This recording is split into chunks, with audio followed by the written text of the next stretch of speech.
Ainda em relação a essas políticas, como o sistema de cotas e o ProUni, por exemplo, muitos especialistas dizem que políticas de ação afirmativa são marcadas por um ciclo de início, meio e fim.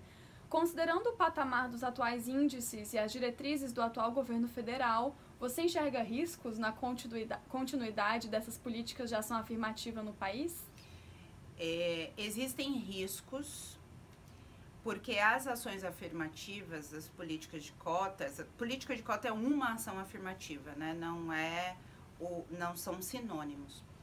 Mas no caso das cotas, ela sim é uma política com ciclo, início, meio e fim. O que se era esperado quando se passou a discutir cotas no ensino superior no Brasil?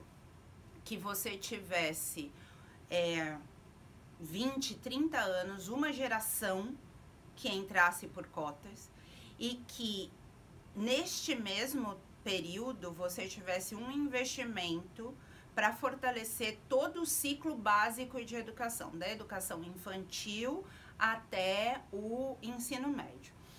Todos os processos de ampliação das habilidades técnicas, mas também das habilidades socioemocionais, construção de habilidades para a vida, projetos de vida, mas de uma educação de qualidade que trouxesse também elementos que são elementos essenciais para novos padrões civilizatórios. Né? Então, uma cultura de paz e não violência, processos de respeito à diversidade, à igualdade entre homens e mulheres, igualdade de gênero, a espaços para a educação sexual, para a educação integral em sexualidade, porque quando você tem num espaço da educação formal a possibilidade de estruturar as suas trajetórias sexuais e trajetórias reprodutivas e construir subsídios para tomada de decisão voluntária e informada, você muda todo a sua possibilidade de exercitar os seus direitos. Então, isso significa que o processo, um ciclo, início, meio e fim, ele não era único e exclusivo, né? Você tinha a Lei 10.639, que foi promulgada e que deveria haver todo um processo de formação dos professores.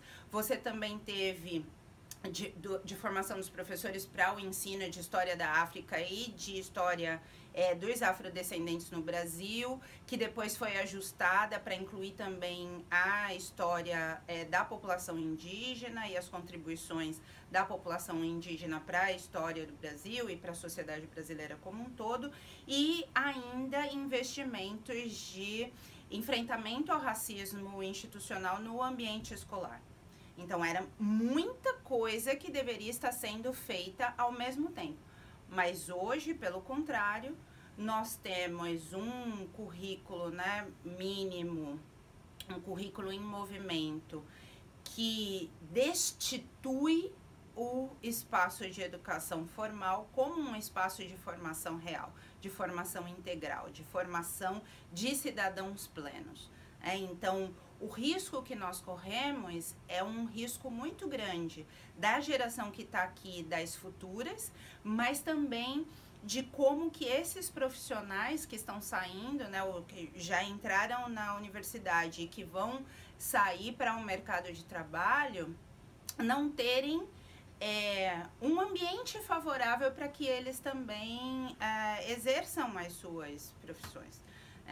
Então, os riscos são grandes, por isso que nós estávamos falando antes sobre a importância de alianças e de fortalecimento da sociedade civil, mas sobretudo de alianças que enxerguem no bem público um bem que efetivamente sirva a todos, porque nós ainda temos o desafio da privatização das universidades públicas, nós temos o desafio da qualidade da educação básica ser resguardada nas instituições privadas e não nas instituições públicas.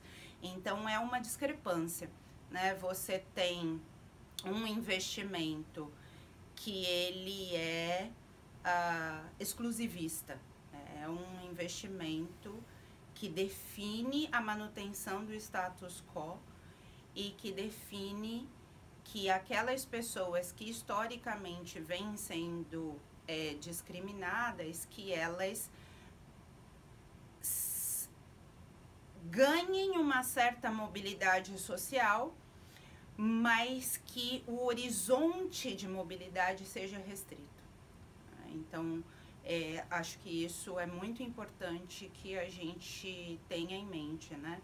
E o Fundo Baobá, quando define a educação como uma das áreas prioritárias para o investimento programático, então olha para todo esse ciclo, desde a educação infantil até pós-graduação, então em escolas nacionais, em escolas do Brasil, mas também em escola fora do país, né, para a formação de novos quadros.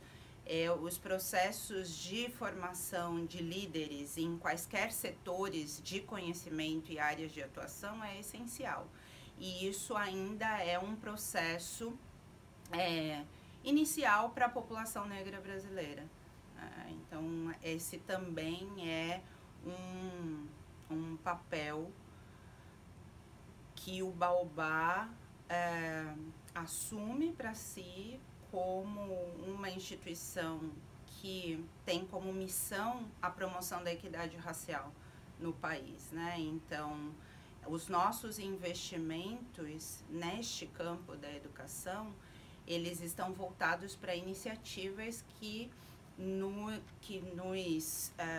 subsidiem a alcançar esse objetivo, né? Que é o de transformação, que é da construção de pavimento social para a população negra.